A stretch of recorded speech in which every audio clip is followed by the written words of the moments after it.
여러분에게 설교 말씀을 전하겠습니다. 사망의 심판을 앞두고도 태어난 사람이 있다면 도대체 그 이유가 뭘까? 그 사람은 어떻게 봐야 될까? 그 말씀을 생각해 바랍니다. 어떤 사형수가 있다고 생각해요. 여러분, 사형수는 저는 사형수를 직접 감옥에서 본 적은 없습니다. 혹시 보신 적 있습니까? 감옥에서 사형수가 어떻게 사는 줄? 그 본 사람이 있으면 둘 중에 하나예요. 간수 아니면 죄져서 들어간 사람이 둘 중에 하나예요. 사형수가 감옥에서 살아있는 동안 태연하게 살아요. 그런데 그들은 늘 불안해합니다. 이제 그 사형수가 어떻게 사는지 심리적인 생활과 그 다음에 묘사를 해놓은 책을 본 적이 있어요.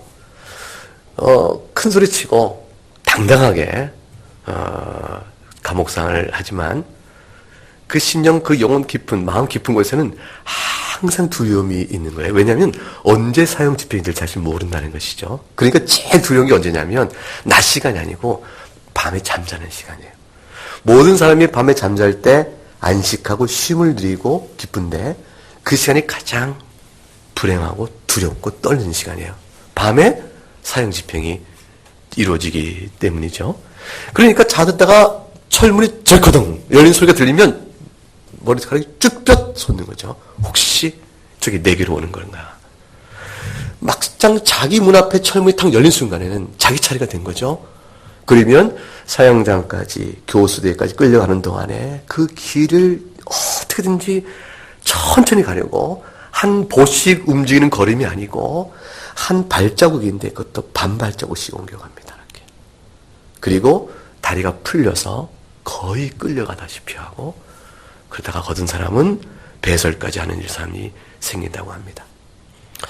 소망을 잃은 사람이요, 언제 어떻게 자신에게 죽음이 임할지를 모르고 하루하루 제한된 날짜에 살아가는 사람들이에요.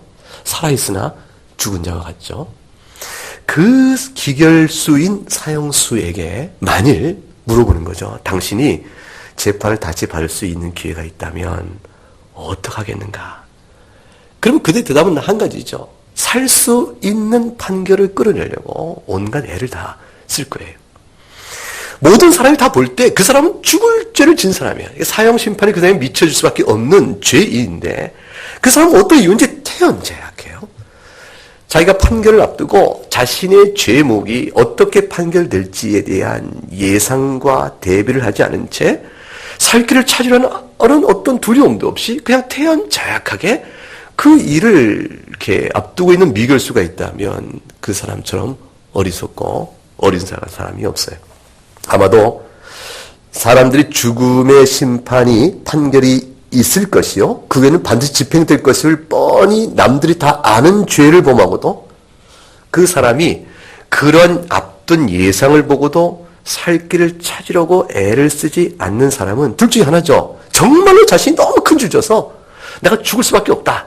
이건 너무나 내가 죽는 게 당연하다. 이렇게 생각하는 자기 죄책의 마음이 실로 큰 사람. 그런 사람은 이미 사실 심령에서 하나님 앞에 심령을 돌이킨 사람을 볼 수가 있어요. 근데 그게 아니면 대체로 비정상이죠. 비정상적인 사람이에요. 자, 우리가 복음을 전합니다. 사람들에게 하나님 앞에서 회개하시고 생명을 얻으세요. 왜냐하면 이 복음을 전한 전제는 뭐냐면 모든 사람이 하나님 앞에서 죄를 범함에 영원한 심판 아래 놓여있다라는 하나님의 말씀의 약속의 선언을 전하는 것이거든요. 그건 하나님께 약속한 내용이에요. 심판이 반드시 있을 것이다. 이건 하나님 약속된 일이기 때문에 이루어집니다. 동시에 하나님은 그 약속 가운데서 살 길도 열어두셨어요. 영원한 멸망의 심판을 회개치 않는 자가 있을 것이라는 분명한 메시지를 불구하고 태어난 사람이 있다면 그 사람은 어떤 사람일까? 첫째는 이런 사람일 거예요. 하나님의 심판을 두려워하지 않는 사람이에요. 하나님의 심판이 얼마나 두려운지에 대해서 전혀 감각이 없는 사람이죠. 그 죄에 대한 하나님의 심판을 가볍게 여기고 그 심판의 무게와 두려움을 조금 생각할 만한 이성과 양심의 감각과 영적 이해력이 완전히 무뎌진 사람이죠. 어떤 사람이 그러는 거죠. 나는 하나님의 심판이 두려워 이 죄를 짓지 못하겠어. 그래 이 사람이 얘기하는 거예요. 이 사람아 내 말을 들어. 아닙니다. 못하겠습니다. 무슨 하나님의 심판을 그 두려워하는가. 차라리 지금 내가 너를 보호해서 내 주먹을 두려워하라. 내게 두려운 것은 현실의 권력이요 현실의 힘이지 하나님의 심판은 두렵지 않다. 감각이 무뎌져서 도무지 어찌할 수 없는 사람들이죠. 이런 사람이 아니라면 거의 짐승 같은 사람인데 성경에는 그런 자들을 이성을 잃은 짐승과 같다라고 얘기합니다.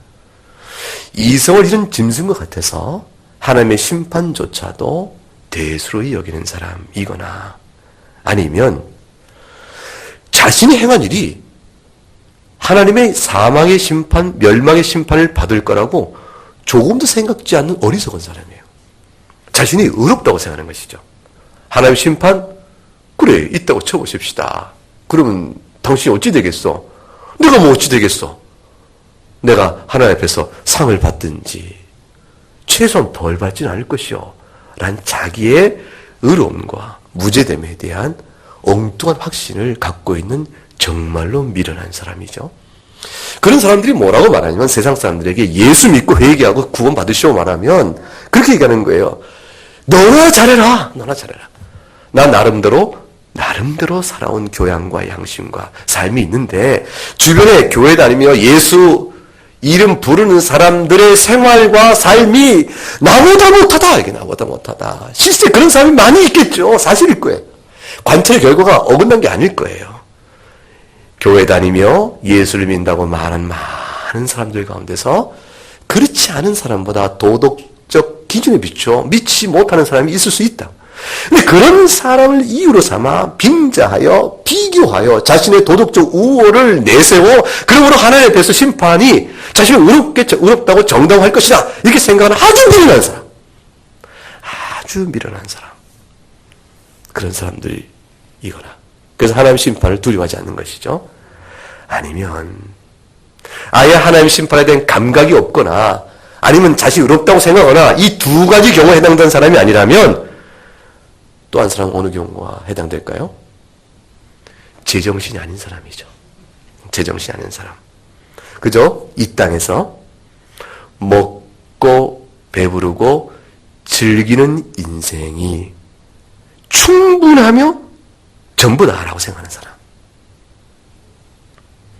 하나님을 잊어버리고 세상의 마음을 다 빼앗기고 그저 살다가 죽는 그런 의미에서 미련하고 어리석은 사람이거나 그 사람은 이 세상 외에는 하나님께서 우리를 심판하시는 사후에 또는 이미 이 땅에서도 통치하는 영적 세계 살아계신 하나님의 주권적 통치와 심판과 섭리 이 모든 사실을 전혀 모르는 사람 눈에 보이는 것이 전부인 줄 알고 사는 사람 그런 사람이거나 할 것입니다. 근데 성경은 이런 사람들을 전부 다 이렇게 말합니다. 미련하다, 어리석다, 우매하다 이렇게 얘기합니다. 누가복음 12장 16절과 20절에 가게 되면 꼭 그와 같은 사람이 돼서 예수님께서 이렇게 비유로 말씀하셨습니다. 찾아보실까요? 신약성경 누가복음 12장 16절과 20절 말씀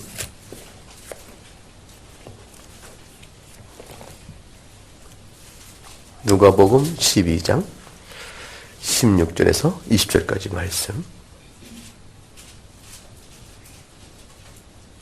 21절까지 우리 한번 같이 읽어보겠습니다. 또 비유로 그들에게 말하여 이르시되 한 부자가 그 밭에 소출이 풍성하매 심중에 생각하이르되 내가 곡식 쌓아 둘 곳이 없으니 어찌할까 하고 또 이르되 내가 이렇게 하리라 내 곡간을 헐고 더 크게 짓고 내 모든 곡식과 물건을 거기 쌓아두리라.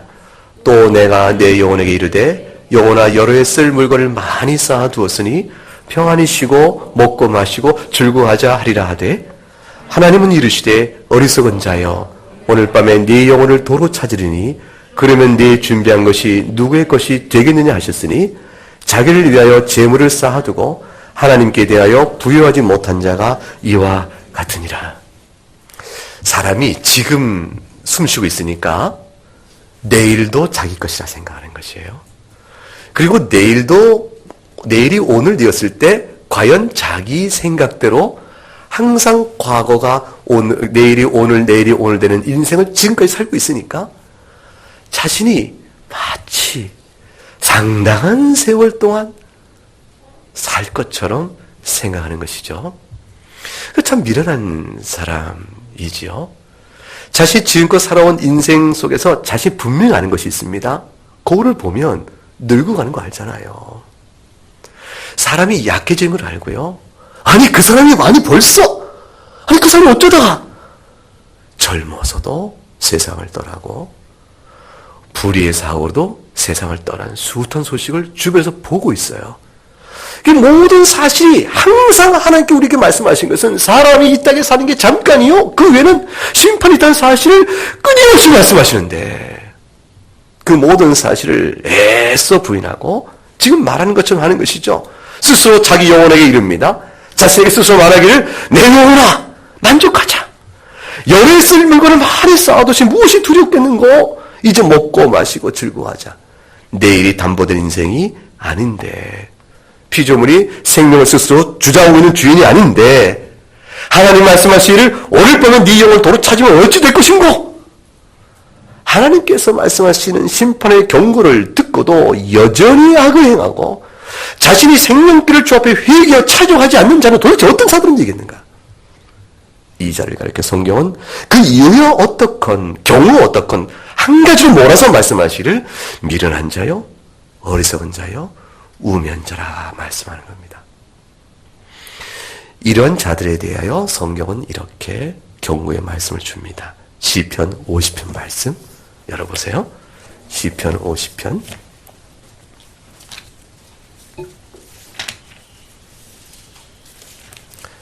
16절에서부터 23절까지 말씀 한 절씩 나누어서 읽어보겠습니다. 악인에게는 하나님이 이르시되 네가 어찌하여 내 율례를 전하며 내 언약을 내 입에 두느냐. 도덕을 본즉 그와 연합하고 간음하는 자들과 동료가 되며 앉아서 내 형제를 공박하며 내 어머니의 아들들을 비방하는도다.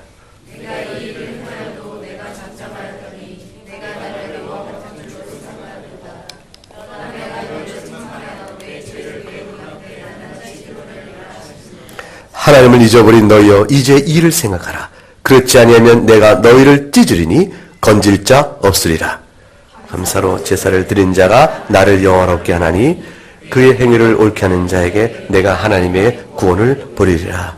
네가 이 일을 행하여도 이 온갖 악을 행하며 인생을 살아도 네 인생 가운데 내가 당장의 악에 대한 하나하나의 일일을 심판을 하지 아니하고 마치 아무 일도 없는 듯 네 인생살이가 평안한 듯 내가 잠잠하였더니 네가 마치 내가 너와 같은 줄로 네가 생각하느냐. 너의 죄악에도 불구하고 내가 일일이 심판하지 아니하였더니 마치 하나님이 한 몰아서 마지막 심판하실 것이에요. 내가 마치 너와 똑같이 악을 인정하고 악을 행하는 줄 알아서 잠잠하는 줄 생각하였느냐? 21절 그러나 내가 너를 책망하여 내 죄를 내 눈앞에 낱낱이 드러내려. 22절 하나님을 잊어버린 너희여 이제 이것을 생각하라. 이를 생각하라. 무엇을 생각하라는 말씀이죠? 마지막 날에 너를 책망하여 내 죄를 내 눈앞에 낱낱이 드러낼 것임을 생각하라는 것이죠. 그렇지 아니하면 살 길이 없다는 것입니다. 내가 너희를 찢으리니 누가 나의 심판의 손에서 너희를 건져낼 것이냐. 그러나 23절 살 길이 다 하나가 있습니다. 감사로 제사를 드리는 자라 되어 있습니다. 하나님 앞에서 긍휼과 용서의 은혜를 깊이 감사하며 주 앞에 예배로 나오는 자는 하나님을 영원하게 하나니 하나님께서 구원을 그에게 보일 것이라 말씀합니다. 오늘 본문을 한번 보겠습니다. 이사야 64장은 이 같은 맥락 속에서 두 가지 크게 내용으로 구분되어 있습니다. 5절로부터 7절까지의 내용이요. 하나는 8절부터 12절까지의 내용입니다. 5절부터 7절까지의 내용은 이스라엘이 범죄하여 하나님의 징계 아래 있음을 보여주고 8절부터 12절은 그 이스라엘이 어떻게 하여야 어떻게 하나님으로부터 용서를 받을 수 있는지 사죄의 은혜를 받을 수 있는지에 대해서 말씀을 합니다. 5절부터 7절 말씀을 먼저 보면은 5절에 이렇게 얘기하죠. 주께서 기쁘게 공의를 행하는 자와 주의 길에서 주를 기억하는 자를 선대하시거늘 하나님 아버지 하나님의 백성을 일컫는 이스라엘을 보옵소서. 이 이스라엘이 하나님의 공의를 행하는 길과 주의 길에서 얼마나 멀리 떨어져 있사옵나이까. 저들 가운데 범죄가 많이 내어졌고 자신들이 하나님 앞에 죄를 범하였다는 감각조차도 없어진 자가 되었으니 하나님 아버지 이를 어쩌면 좋습니까? 이들이 주께서 범죄함으로 진노하였으나 이 현상이 이미 오래되었사오니 이 말은 무슨 말이냐면 이스라엘이 범죄하니까 하나님이 징계를 하세요. 돌이키라는 얘기죠. 망하게 하기가 아니라 살리기 위해서 돌이키라 했는데 하나님이 징계를 하여도 여전히 범죄하고 하나님이 징계하여도 여전히 범죄하는 일들이 있으므로 하나님의 징계가 아무 소용없게 되었나이다. 하나님의 징계가 아무 소용이 없는 현상이 나타나고 있으니 이미 오래되었나이다. 썩어져 있는지 모르는 것이에요. 나병 환자가 살이 뭉그러져도 아픔을 모르는 것 같다 할 수 있습니다. 통증이 없는 겁니다. 주님께서 징계하실 때는 그들에게 고통과 고난과 환난으로 깨우치시는 것이죠. 돌이키라. 그런데 그것조차 감각이 없는 자가 되어진 것입니다. 죽은 자와 다를 바가 없게 된 것이죠. 이러한 현상을 진단해보면 6절에 이런 결과가 나오는 겁니다.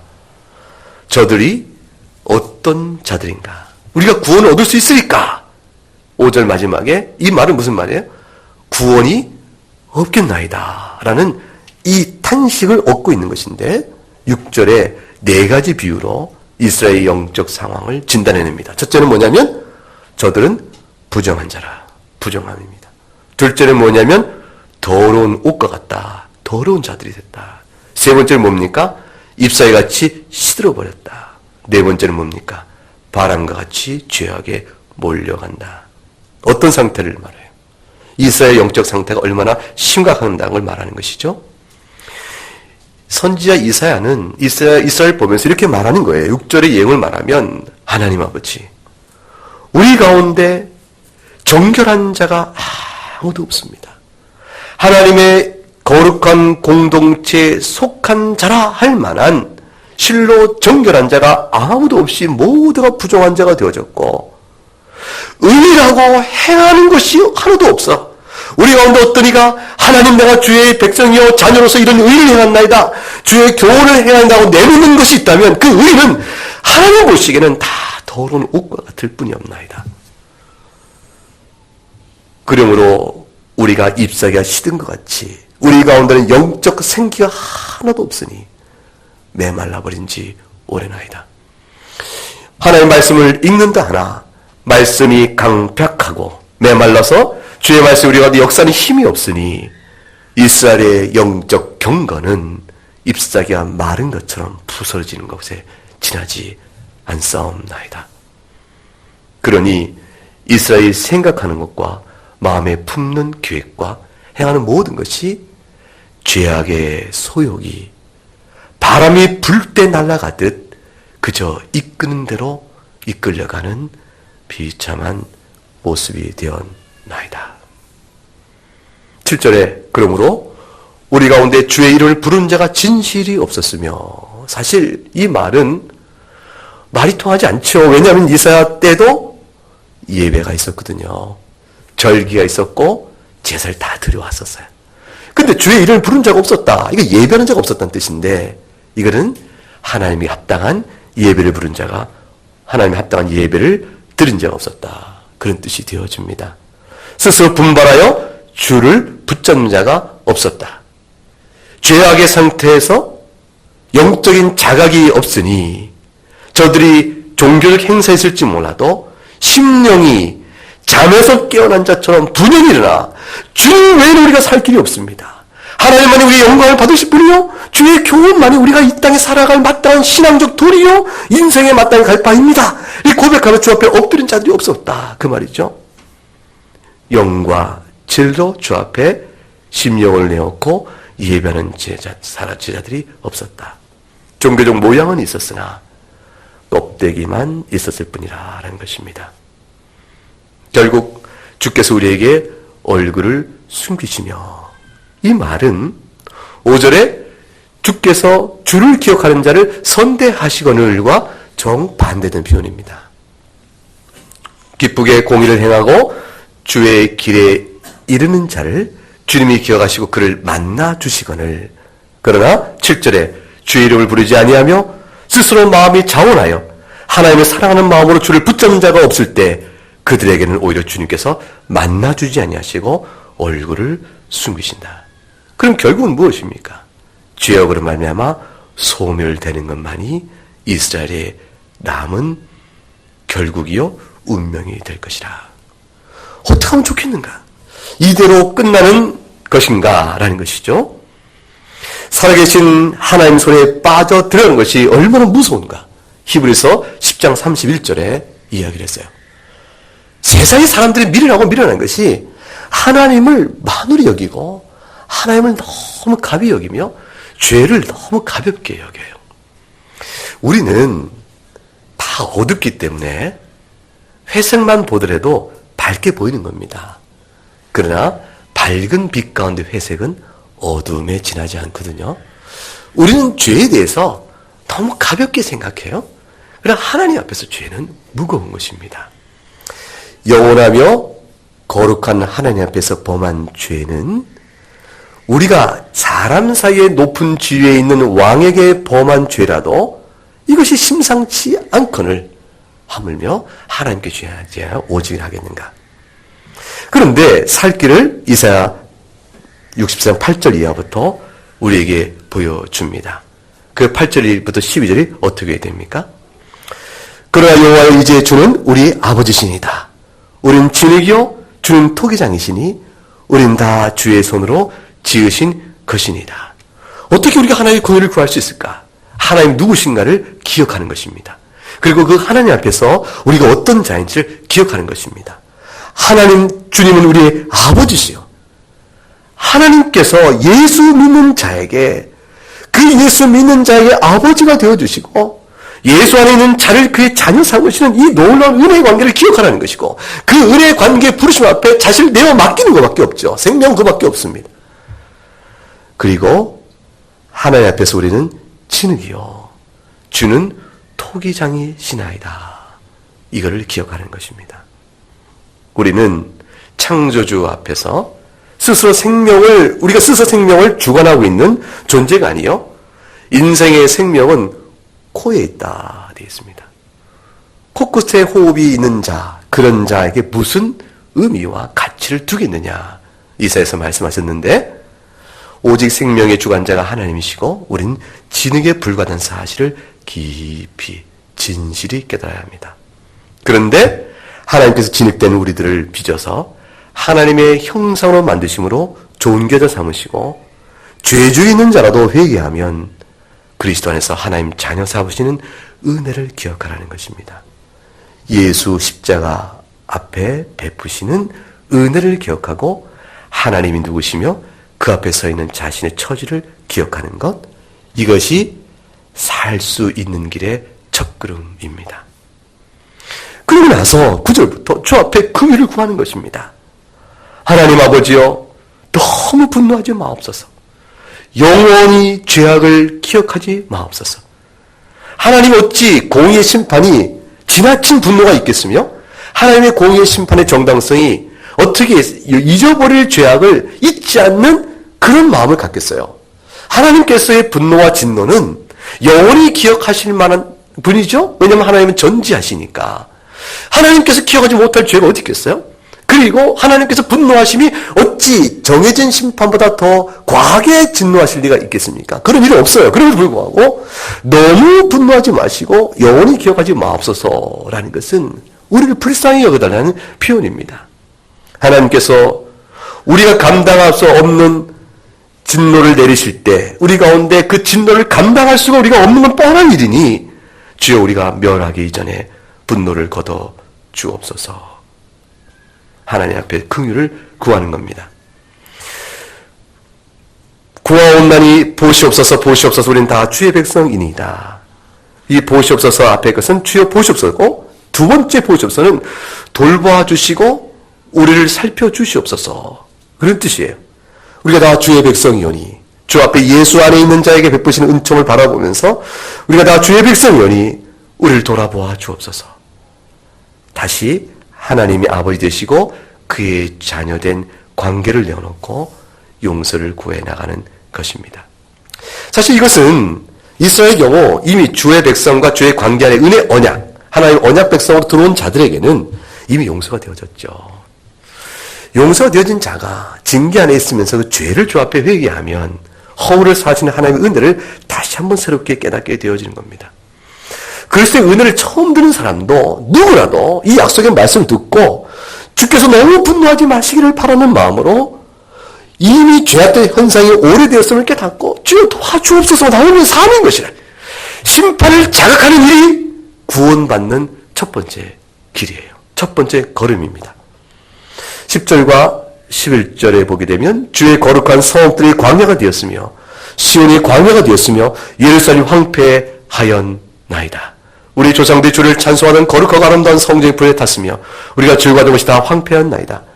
자신의 영혼의 부패함과 황폐함, 하나님 앞에 죄악 가운데 있어서 자신의 가운데 은혜롭고 거룩함을 찾을 수 없음에 대한 자각, 그러므로 인하여 멸망 아래 있음을 깨닫고 주 앞에 나오는 일, 그것이 가장 중요한 인식인데 그리고 12절에 이제 소망의 확실함을 내놓을 수가 있습니다. 여호와의 일이 이러거늘 주께서 아직도 가만히 계시려 하시나이까. 이 말은 무슨 말이겠어요? 하나님 아버지의 사랑과 긍휼을 호소하면서 하나님은 공의의 하나님으로 우리의 죄악을 엄밀히 살피시고 낱낱이 심판하시겠사오나 또한 하나님은 긍휼과 자비 하나님이시오니 하나님 우리를 향하여 베푸시는 사랑과 긍휼에 따라 회개하는 자를 품으시는 그 따뜻하심을, 그 위로를 언제까지 억누르시며 우리에게 자비와 긍휼을 베푸시기를 멈추시겠나이까. 하나님께 호소하는 겁니다. 여기에 역설이 있습니다. 사는 길은 하나님의 높고 높으심을 기억하고 심판 앞에 자신의 죄악성 때문에 철저히 회개하는 것이지만 그러나 사는 것은 역설적으로 그 자신의 모습이 죄악 가운데 있다는 사실을 깨닫는 그 순간이 심판의 절망이 아니고 하나님의 이름을 부른 자에게는 구원의 소망으로 한순간에 바뀌어 버립니다. 결국 구원을 못 받는 사람이 어떤 사람이겠습니까? 하나님을 부인하는 자요, 하나님의 심판을 가벼이 여기는 자요, 따라서 하나님의 심판이 있다는 것을 자각하지 않는 자들입니다. 그런 자는 결국에 멸망 가운데 있습니다. 그러나 누구라도 하나님의 심판을 자각하면 사는 것이에요. 하나님의 심판이 어떤 것인지를 깊이 깨닫는 사람은 살 길이 열어집니다. 가장 무섭고 두려운 하나님의 심판에서 하나님 살아계신 하나님 손에 빠져진 것처럼 두려운 것이 어디 있겠는가? 히브리 10장의 그 말씀이 얼마나 두려운 것을 알고 몸부림을 칠 수 있는 사람 같으면 삽니다. 모든 죄를 덮으시는 그리스도의 보혈의 용서가 한없이 크다는 사실을 말씀을 통해서 볼 수 있기 때문이죠. 그러므로 우리 심령을 돌아보자는 것이죠. 우리가 하나님의 경고를 무시하는 자가 될 것인가? 아니면 하나님의 경고를 듣는 자가 될 것인가? 성경에 우리가 두 가지를 찾아볼 수 있어요. 누가복음 12장에서 자기 영혼에 이르기를 영혼아 여러 해 쓸 것을 많이 쌓아두으니 이제 평안히 쉬고 먹고 마시고 즐기자, 이런 사람은 살 것인가? 아니면 사도행전 2장을 우리가 아까 성경을 같이 읽었는데 베드로의 복음의 말씀을 듣고 그리스도의 주리심을 듣고 마음에 찔려 외치되 형제여 그럼 우리가 어찌할꼬? 라고 외치는 것처럼 우리 안에 그 외침이 있을 것인가? 형제여 그럼 어찌할꼬? 하는 자에게는 예수 그리스도의 생명의 길이 주어지는 것입니다. 욥기 42장 1절부터 6절 말씀을 보겠습니다. 욥기 42장 1절부터 6절 말씀 803쪽 어간에 1절 6절까지 말씀을 우리 한 절씩 나누어 읽겠습니다. 욥이 여호와께 대답하여 이르되 주기 못할 일이 없사오며 무슨 계획이든지 못 이루실 것이 없는 줄 아오니 무주한 말로 이치를 가른 자가 누구니까? 나는 깨닫지도 못한 일을 말하였고 스스로 알 수도 없고 헤아리기도 어려운 일을 말하였나이다.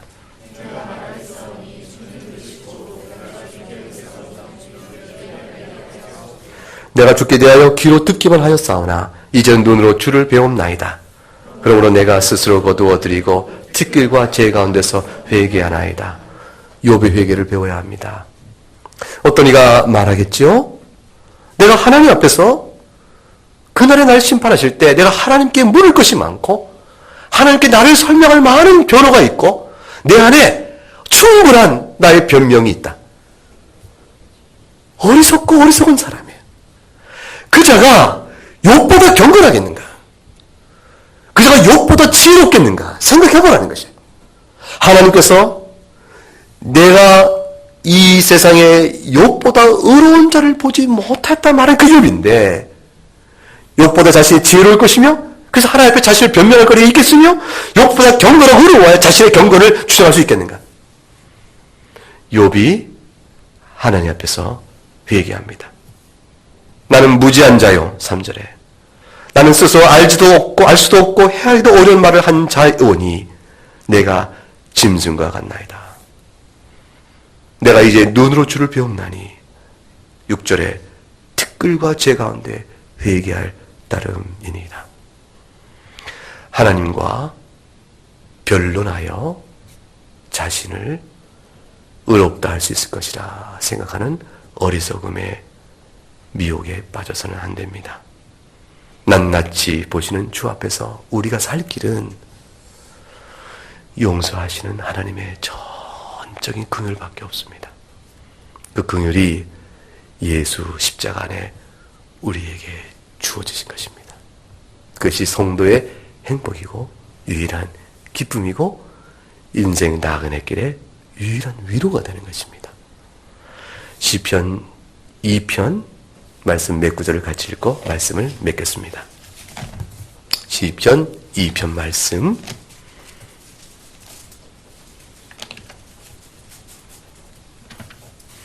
1절부터 4절까지를 한번 같이 읽겠습니다. 어찌하여 이방 나라들이 분노하며 민족들이 헛된 일을 꾸미는가?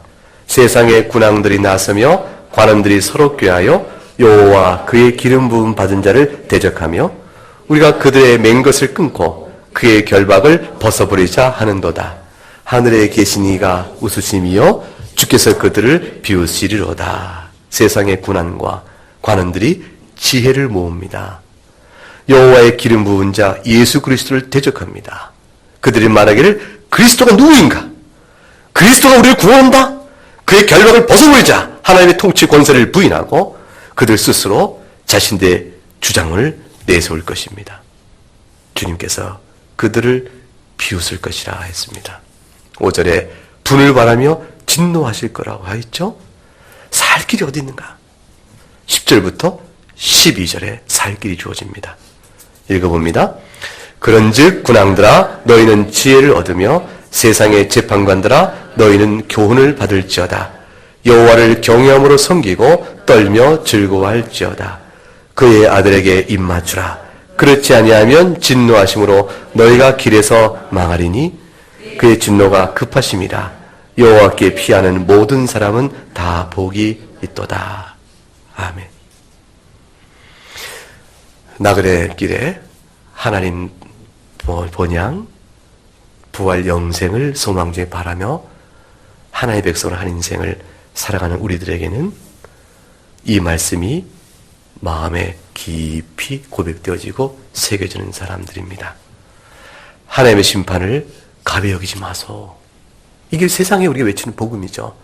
세상 사람들이여, 하나님의 심판을 가벼이 여기지 마소서. 그에게 엎드리소.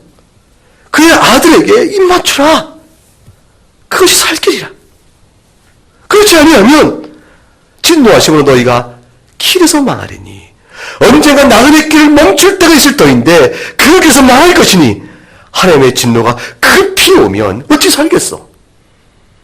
그러나 여호와를 경외하고 섬기며 떠는 자들은 즐거워할지니 그 아들에게 입 맞추는 자는 여호와께 피하는 자는 다 복이 있도다. 우리의 살 소망이 저에게서만 나오느니라. 찬송한 대로인 것입니다. 세상이 그리스도 복음을 조롱하고 없이 여겨도 이것이 진리인 것입니다. 이 말씀이 여러분 모두에게 깊은 은혜가 되어지고 고백이 되어지고 여러분 나그네 인생길 철로 역정의 첫걸음에 큰 은혜가 될 수 있기를 주의 이름으로 축복합니다. 함께 찬송하겠습니다. 찬송가